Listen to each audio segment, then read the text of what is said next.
I think it's important that we talk about what this is like and explain our experiences. I was inspired by my dear friend Morgan Lee, her video, A Candid Chat About Mental Illness, which she premiered this week.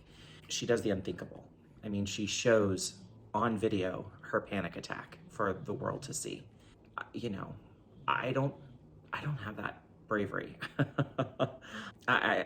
This is the best I can do, which is to sit down and tell everybody what's been going on, what the diagnosis ultimately was, and how I'm working through it.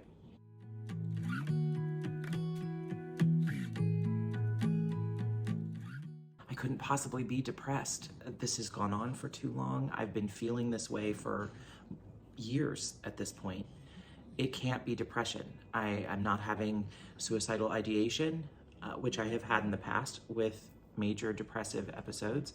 I'm also high functioning. I mean, I've drafted 2 books, I've queried a book, I've built an online platform that has grown steadily up until the first quarter of this year, when a perfect storm of a scandal and some my high functioning abilities started to deteriorate. This whole feeling that I've had for years can't be depression, right? So it turns out that's not quite right. I've been working with a therapist for some time. Therapy is something I've worked on throughout my life. Different times in my life, I've leaned into help from a professional. Not long ago, very recently, my therapist said something to me that sort of helped me understand where I'm at. And I had been fighting with her about I'm not depressed. Although all signs pointed to the contrary. I had trouble getting out of bed most days. The bad days by far outweighed the good ones, and even the good days had a measure of bad within them. And when I say bad, it's not stereotypical, right? It's like the weather outside today. It's just gloomy. So my therapist said, I think you have persistent depressive disorder. And when we went over what it is a long-term depressed state. When we went through the symptoms, when we went through what constitutes PDD, a light bulb clicked. And I went, oh my gosh, that's what this is. It's like it all hit me at once. I gave myself permission to be this way right now and to be lost, because I am lost. I'm very, very lost. I have some amazing friends in my real life as well as online through the AuthorTube community that I have become close with, who are checking on me every day. Are you okay? How are you doing? How are you feeling? And that love is so important right now, because I think until about 2 weeks ago, I wasn't really able to say anything other than I'm really sad and I don't quite know what to do about it.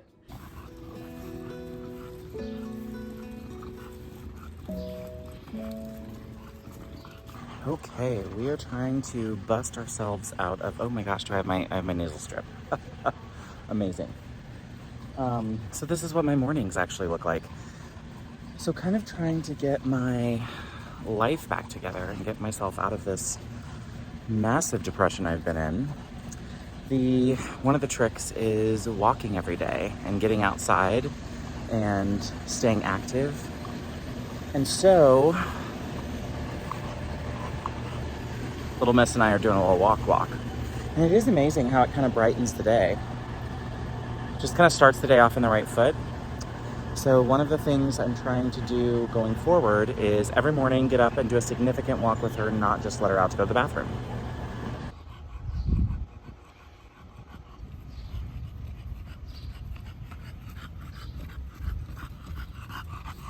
Now, I understand it a little bit better. I understand why I'm here. I mean, I don't know that with something like PDD, you can really point to a specific thing that kicks off a long-term depressive episode. But definitely a chronic illness, being diagnosed with a chronic illness the exact same month that a worldwide pandemic takes hold, and only 3 months after I've had to give up on a career dream up to that point that I had been working towards long-term.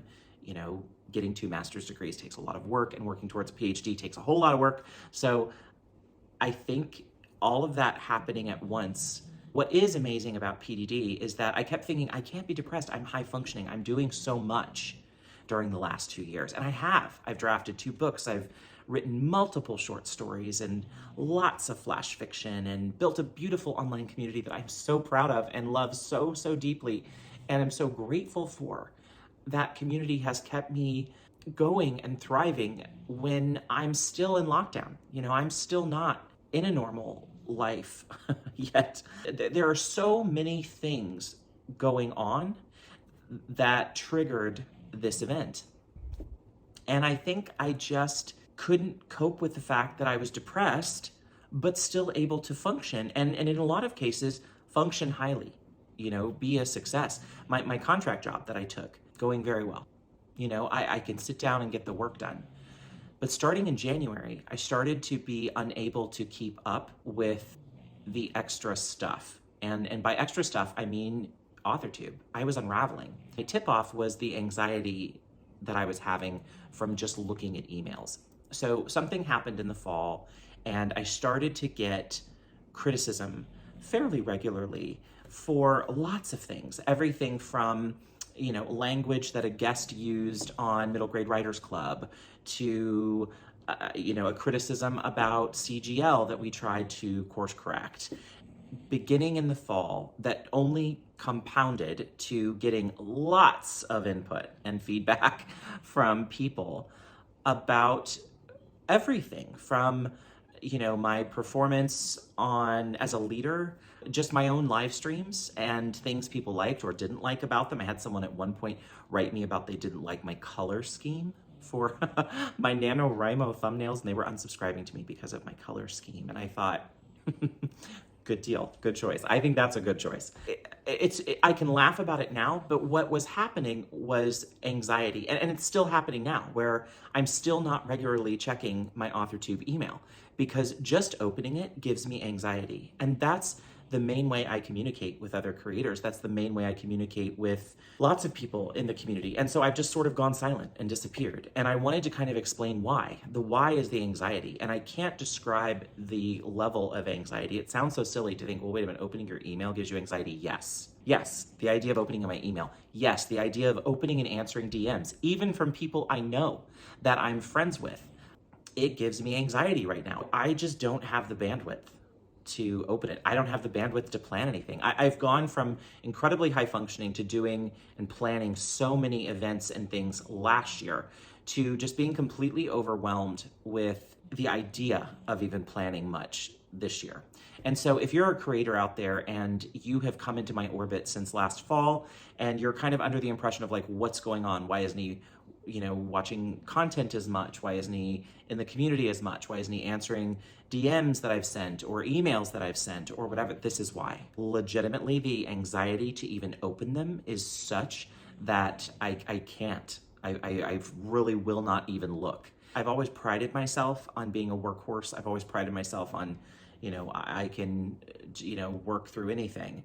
And then I got chronically ill and I learned that gravity does exist, even for me. That was tough to kind of deal with. And now to have this mental health block that has sort of further slowed me down to the point that I can't read my own writing right now. I have almost no desire at all to write at the moment, which I feel very okay admitting. It's a creative endeavor.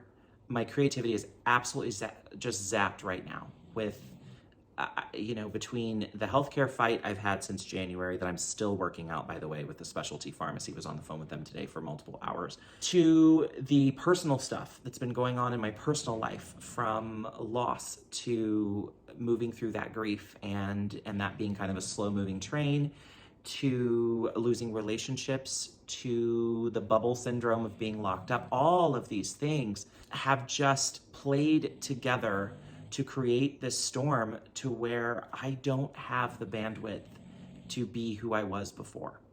And I explained it I was visiting with Morgan Lee and Tiffany Russell. We have a group text and we also talk weekly backstage together just to kind of debrief. I was saying to them, it's so odd because even knowing that I have messages to answer, it will keep me from opening the app. So like Instagram, I know I have 15 or 20 messages from creators on there, many of them friends. I have not opened them because the anxiety is so much just looking at it that I think I can't handle that. I don't have the bandwidth. I can't do it. I hope they forgive me, but I can't be on for them.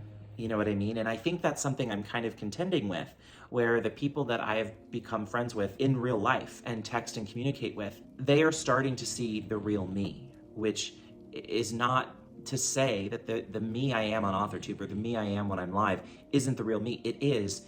It's just a version of me that's more on and more animated and more funny and witty and quick. And, you know, I can't fake that right now. And I've never been in a position where I haven't been able to fake that, but I can't.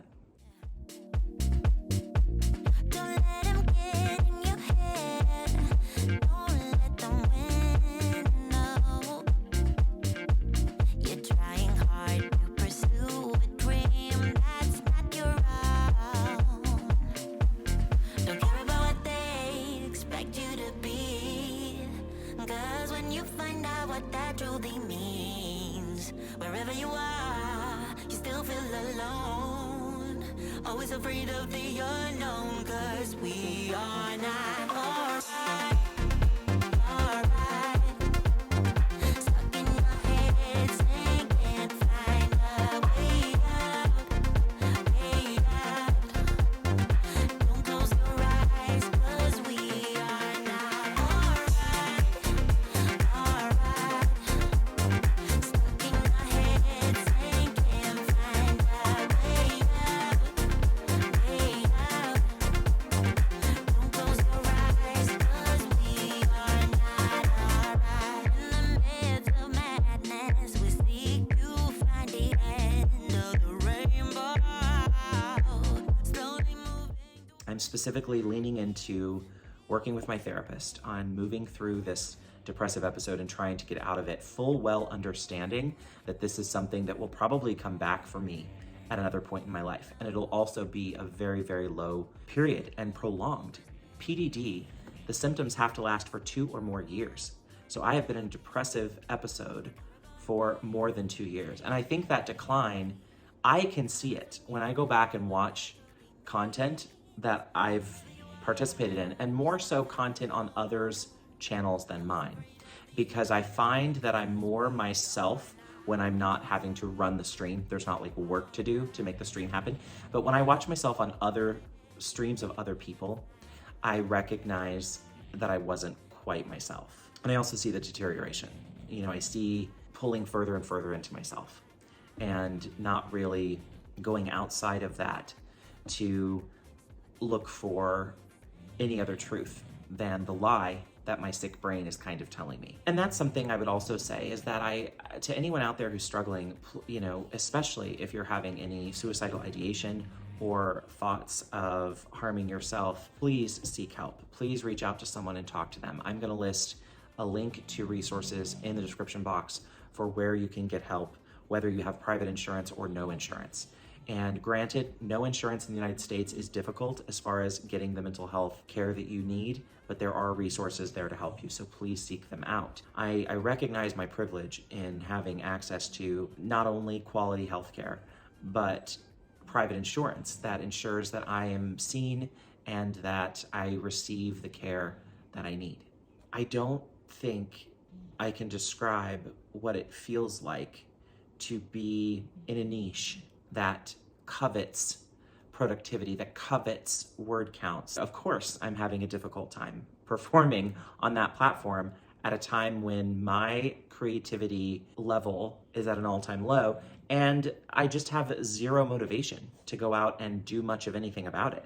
Which I think I've told myself, you know, oh, you're being lazy and, you know, you're not a writer if you don't write every day. We all know that, those people. You know, if some viewer out there, this is like the viewer who needed to unsubscribe to me because of the colors of my thumbnails for Camp Nano, I'm not gonna apologize for it. I'm doing the best I can. I just don't have the bandwidth. And if that makes me a bad writer, so be it. I was never in this to compete with anybody else anyway. I was here to do my own thing, build my own community, make my own friends that could help me on my journey. And that's still what it's about for me. But in my mind, of course, children's book writer, stories for kids, of course I would equate this to a children's book, but the way I've felt the last 2 years has felt like Eeyore. I mean, that's the best way I know how to describe it, is, you know, the kind of thanks for noticing me. You know, that's me the last couple of years. And, you know, it's little interactions that I think about that have pointed that out to me. I'll give an example. I was working with a larger creator on a collaboration back in the fall. And this person and I were kind of became acquaintance friends, kind of. And in an exchange that we had, I said something along the lines of like, if I can ever do anything for you, let me know. I'm not anybody, but I'll be glad to help you. That last sentence, I'm not anybody, that is not something I would ever say. And it's funny because the creator actually called me out for it, like wrote me back and was like, what are you talking about? That was a little wake up call that like the depression and anxiety monster were getting bigger and worse. And I just didn't even know it, because there is a point where you believe the lies that your sick brain tells you. I was fortunate to have people around me who kind of held a mirror up to me of like, what is this? Like, you're not a insecure person, because I'm not. I'm pretty secure. I know who I am, what I'm about, and what I believe. So to make the statement that I'm nobody said so much more about where I was mentally than I think I even knew. It was such a Freudian slip. I am so grateful to this community for making space for me. I am grateful to the people who are patient with me right now while I'm not able to answer emails or DMs. I really am doing the best I can, and I am keeping up with the bare minimum of the things I need to keep up with, but it's tough right now. And I know it's temporary. I know that this too shall pass. And I know that there will come a time where I will look back and say, that was a really tough time, but I made it out the other side. And part of the reason I'll make it out the other side is all of you. And I'm so grateful to you. Chemistry. Was so glad you came. Okay, I have to open a present from Richard, so you're gonna cooperate? Finally time to unbox my friend Richard's gift, which I had put off doing only because I've been in this like perma-funk and kind of just not in a good place. Like, couldn't, I don't know. I would have been opening a box and faking it, is what I told him. In a big way. Oh, this is heavy. Like a book. I hope this is like the newsletter.